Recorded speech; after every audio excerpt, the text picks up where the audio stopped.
What's up, speech class? Welcome to another week of speech. Last week we talked about language and language as sound and what makes language as sound so powerful. Hopefully, over the last couple of days, you've been a little bit more observant of that. Specifically, just how much more powerful and meaningful an in-person conversation is, and how much more deeply you experience that conversation because you're experiencing the presence of a person. Like we said last week, language is sound. You can't disconnect it from a living, breathing person who has so much emotion and who has lived this big story. Whereas when you're communicating on text message, it's really easy to disconnect communication from a person.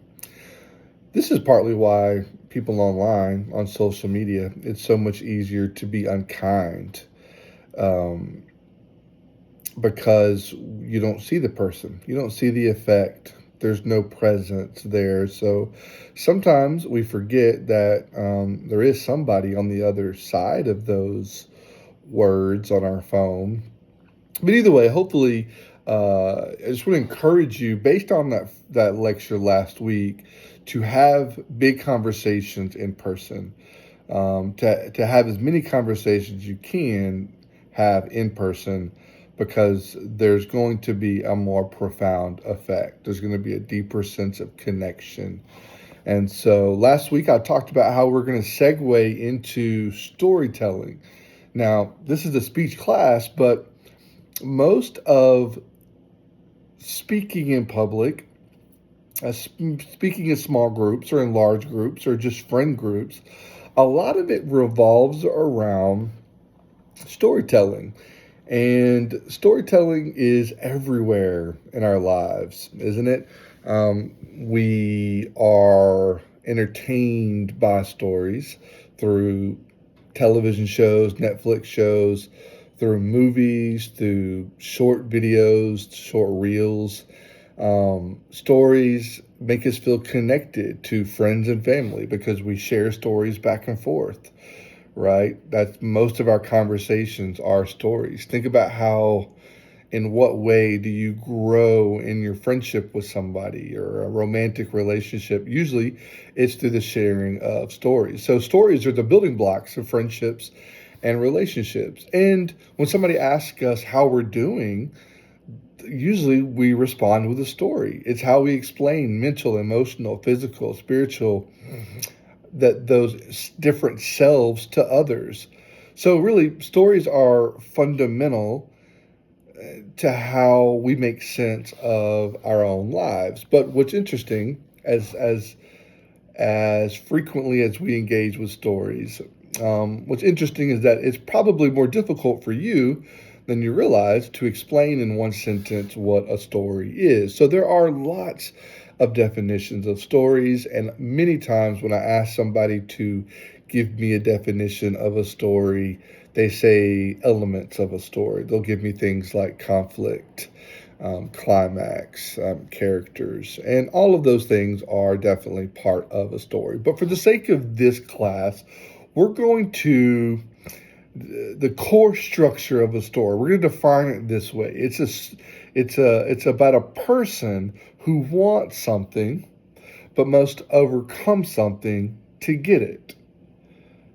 So we're gonna explain story as about a person who wants something but must overcome something to get it. Now, that person, we've seen, a lot of us have seen Pixar movies, Disney movies, so we know that the main character doesn't have to be a person, but it has to be personified. It has to have human-like qualities. It has to feel things. It has to hurt and believe and dream, all of those things.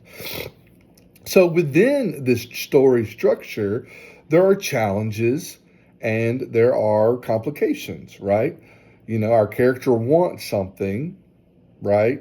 So if we envision that, here's our character and here's what they want, but there's all of this mess in between that the character has to overcome. And many times there are actual bad guys, villains, but there's also inner things our character has to overcome as well. And so, generally, by the end of the story, the main character is not the same. They have changed because they have figured out a way to overcome the tension, the complications, to overcome the obstacle, and ultimately get what they want. And this core structure applies across storytelling, and of all genres. It could be this big adventure, it could be a drama, it could be a humorous little coming of age. In every case, the journey and the transformation of the protagonist captivate the audience. So let's look at some famous examples that fit into this, and I could keep going with any movie, any story will fit into this core structure, but just for some examples.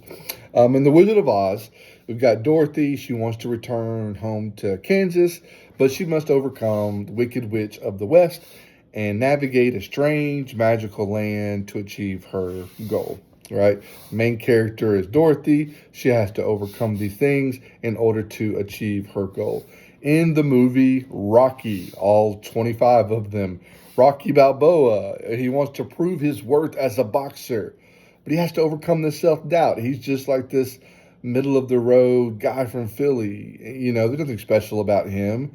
And he's got to overcome all of this training and all of the opponents in order to get what he wants.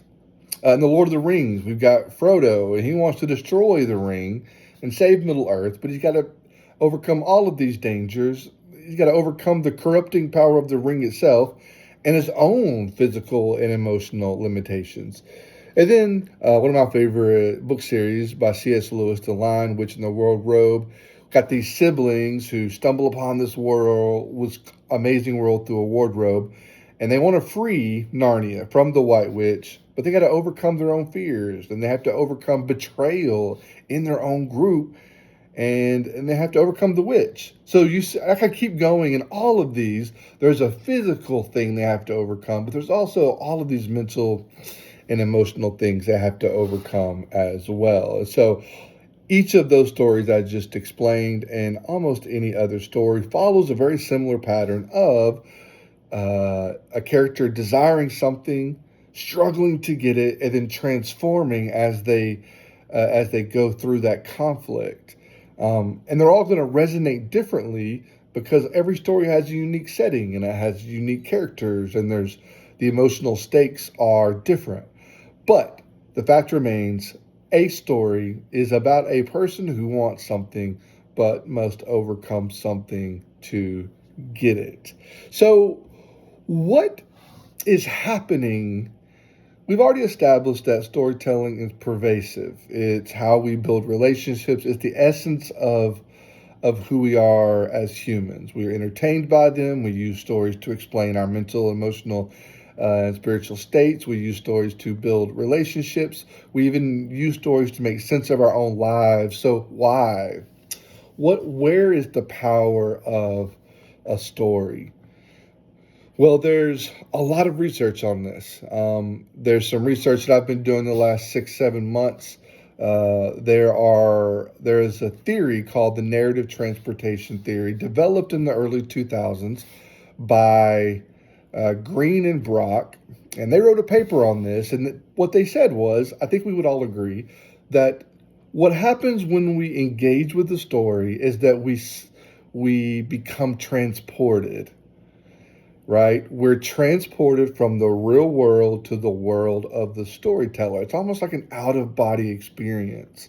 And I think that when you're at the movies or you've been binge watching a show, you are not cognitively present in the real world, right? You are cognitively, by cognitively I mean your mind, you are present in the other world. You are not super aware of what's going on around you. You're immersed in the story. So you literally are on a journey in this story. So why? How does this transportation happen? How is it that we can be in the real world, which is where I live now, but then I can engage with the story and feel like I'm transported into this other story? Specifically, when someone is orally sharing a story, meaning they are using their voice only to share a story? Well, the first thing that happens is that the audience, we become participants in building the story.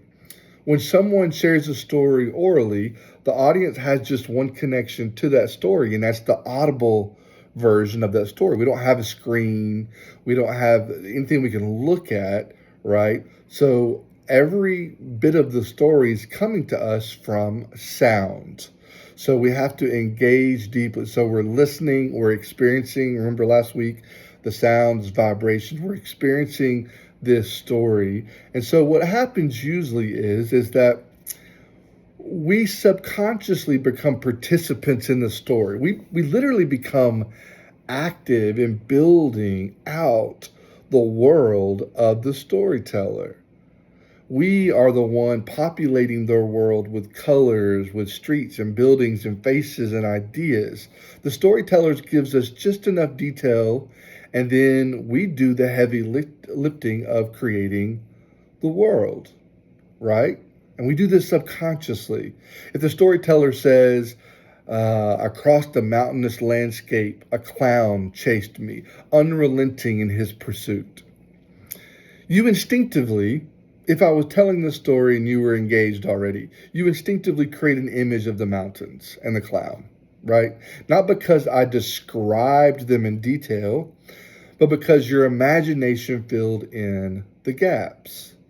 This is a shared process of world building between the storyteller and the audience. And it's part of what makes oral storytelling so powerful. The audience doesn't just hear the story, they're experiencing the story. All right? And this happens subconsciously. This is why when we're reading, many times, and then we go and we watch a movie of a story based on a book, we don't like the visual of the story, because reading kind of has the same effect. When we read, we create the world in our imagination. We may be told a little bit of information, but a really great storyteller or writer, they give us very little detail. And what we do, we run with it. We imagine how people look. We imagine how they smell. We assume that storms happen in this world. We assume that, you know, all the things that are in our world, unless we're told otherwise, we populate these other worlds the same way with things that we know. And so in this way, we are building the world with the storyteller. And so it immerses us more deeply in that world because we're drawing from our own lives to fill in the blanks. So transportation happens first by forcing us to participate and create the world that we are immersed in. We are creating another world with a storyteller that we then step into. The second thing that happens is we become emotionally absorbed as we relate to the story. We identify with these main characters and their journey, which then triggers a series of responses. That first response is we have cognitive involvement. That means that our brains are working hard to follow and process the story. All right. Second thing that's happening is we're emotionally connected. Remember, we're talking about absorption here. Our brains are working to process the story. Our emotions, we're empathizing with the stories and the characters and their struggles. And our imagination is engaged because we are visualizing and constructing the story. All right. So this emotional absorption happens through cognitive involvement, through emotional connection, and imaginative engagement. And that this is the point when the boundary between the narrative reality and our reality begins to blur. We're fully immersed here. All right. We're fully immersed. You know, if somebody's over here walking around in our peripheral vision, we're not seeing them because our brains are working, our emotions are working, and our imagination's working. We are in the story. We are trying to understand it, we're feeling it, and we're creating it. So, a third thing that happens when we become transported. So the first thing is we become participants in the story. The second thing is we become emotionally absorbed in the story. And the third thing is a little bit more based on our brains. All right. So curiosity plays a pretty significant role in storytelling. According to a guy named Lowenstein, he created a theory called information gap theory. I think it was in the middle 90s. And basically, what Lowenstein was said is that curiosity is triggered when there's a gap between what we know and what we want to know. Okay? So there's the information gap theory. That means there is a gap between what we know and what we want to know. This gap creates cognitive discomfort. This is a negative stimulus that drives us to seek a resolution. So it's literally our brain is bothered. That's what curiosity is. Our brain is bothered and we need to know what is going on. It's why you slow down at a car wreck, not because you are a bad person, not because you are morbid or grotesque, but because you're curious. Your brain is literally bothered by not knowing what has happened. And this is what stories do. Think about a story. Stories, the curiosity is what keeps us engaged. It's why we keep watching. We want to know what's going to happen. And it's why cliffhangers work so well in foreshadowing. It's why we binge watch 11 episodes of an hour long episodes. We will sit for 10 hours because we want to know. That cognitive discomfort drives us to fill in those gaps. We want to know what happens next. We want to know how the character is going to overcome the obstacle. We want to know how the story is going to end. And this tension motivates us to stay immersed in the narrative. So this cognitive discomfort, this tension, is one of our driving motivators to stay in that space of transportation. For example, think about a classic campfire story. When the storyteller hints at an unseen danger or a mystery yet to be revealed, the audience leans in and they're eager to close the gap between what they've been told and what they need to know. They want to know, what is the mystery? What happened? What happened to the boy who walked out of the house to investigate that noise outside in the barn shed? What happened to him? We want to know. We lean in. Our brains become engaged. Our brains are literally bothered by not knowing what happened. So this is another really significant idea that science gives us about storytelling, that even though we cognitively know that curiosity is a negative stimuli, that it bothers our brains, we still engage in stories all the time, even though they bother our brains literally. So all of this leads to a fourth thing, which is relatively remarkable. And this shows the power of storytelling here. The fourth thing that happens during transportation, and this is towards the end, we experience what's called a reduced counter-arguing. All right, so when we're transported into a story, research shows that our ability to counter-argue, which means to mentally resist or critique elements of the story we would otherwise disagree with. Our ability to mentally resist or critique elements of the story is greatly reduced. Why is that? Well, there's three reasons why. Number one, our cognitive load. Our brain, following the story, demands mental resources, leaving us less capacity to critically analyze what's being said in the story. The second thing is the emotional engagement. When we engage deeply with characters, we're less likely to adopt a skeptical or oppositional stance. Think about it this way. Like if you don't know somebody, you may be against how they live, right? It's real easy to judge somebody from afar. But as you get to know somebody and you get to know their story and who they are and their struggles, you become less likely to oppose how they live because you have a deeper level of understanding. The same thing happens in stories. The last thing is a suspension of disbelief. When we are transported into a story, it means what we've done is we've accepted the premise of the story as plausible within this world. We believe that what's happening in this world is possible within that world, and that makes us more receptive to the messages being given to us in that world. So we literally believe the story, which is also interesting because we engage with a lot of stories that require a suspension of disbelief.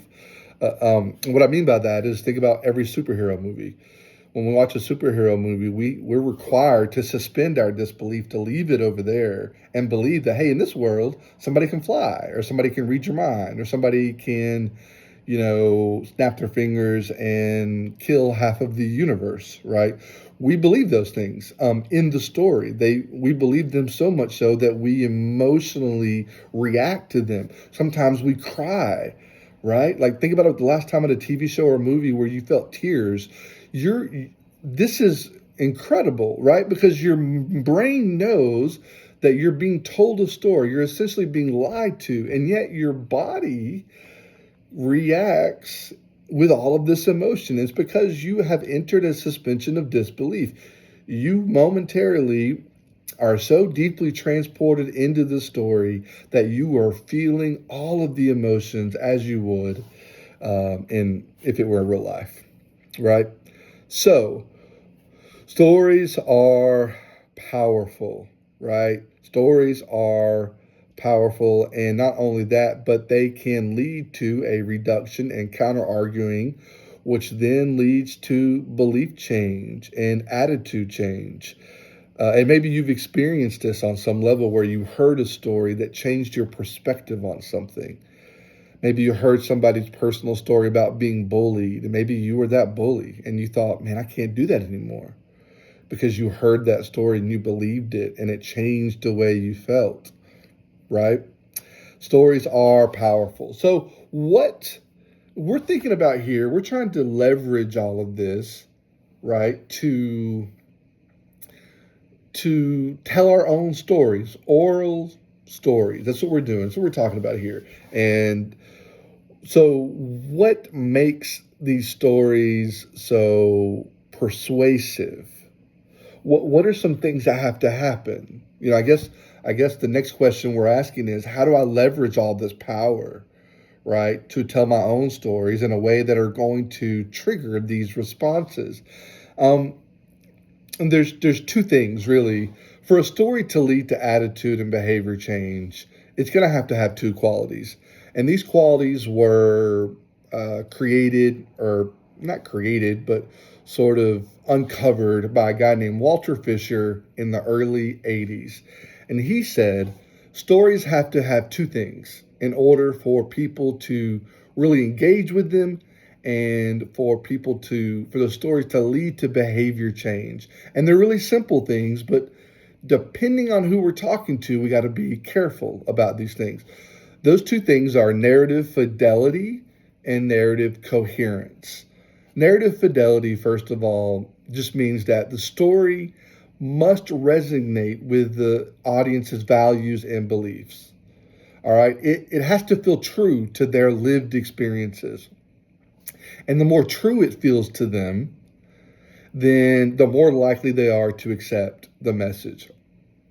The way that we create narrative fidelity is by being really vulnerable, by helping the audience identify with us by sharing our own vulnerabilities, our own shortcomings.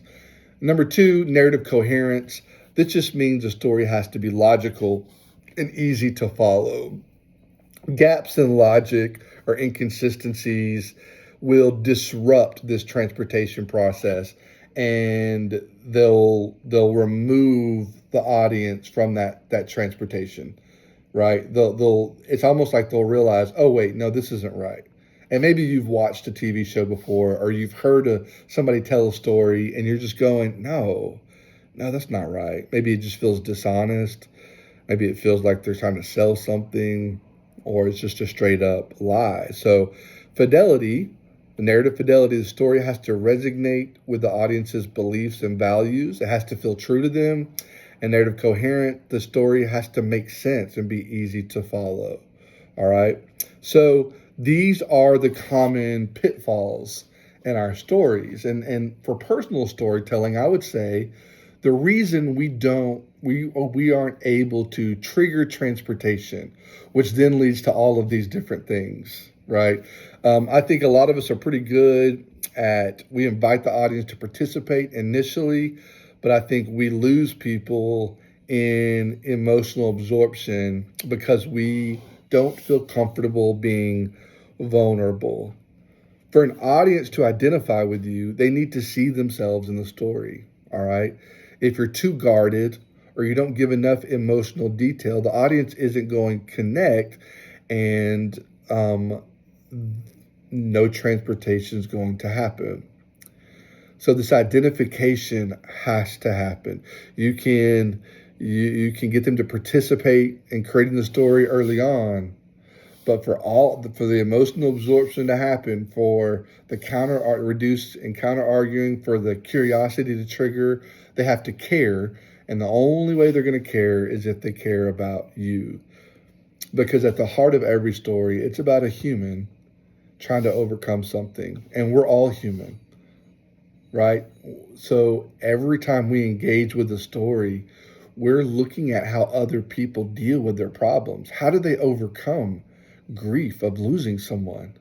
How did you overcome the struggle of a drug addiction or alcoholism?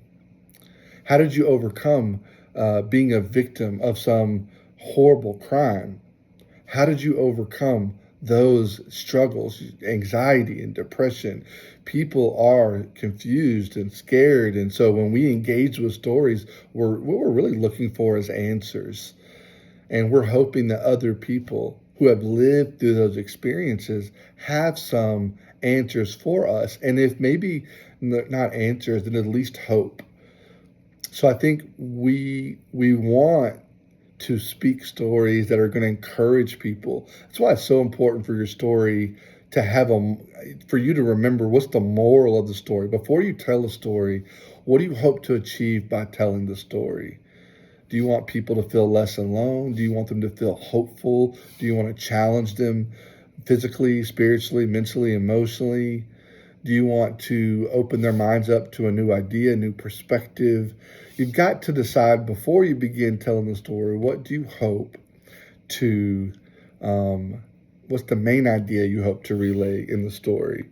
If you don't know what you want the audience to take away, the story may feel aimless to them. So, personal storytelling is a shared experience that engages the audience imagination, their emotions, and their intellect of both the storyteller and the audience.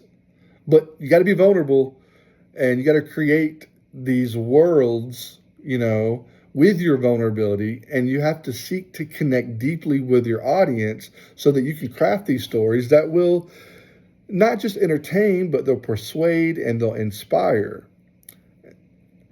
A story isn't just something that you tell, really. It's something that you've lived, and then it's something that you build with the audience, all right? So I want you to be thinking about what story from your life could you tell to inspire or connect with someone else. All right. Hope you guys have a wonderful week.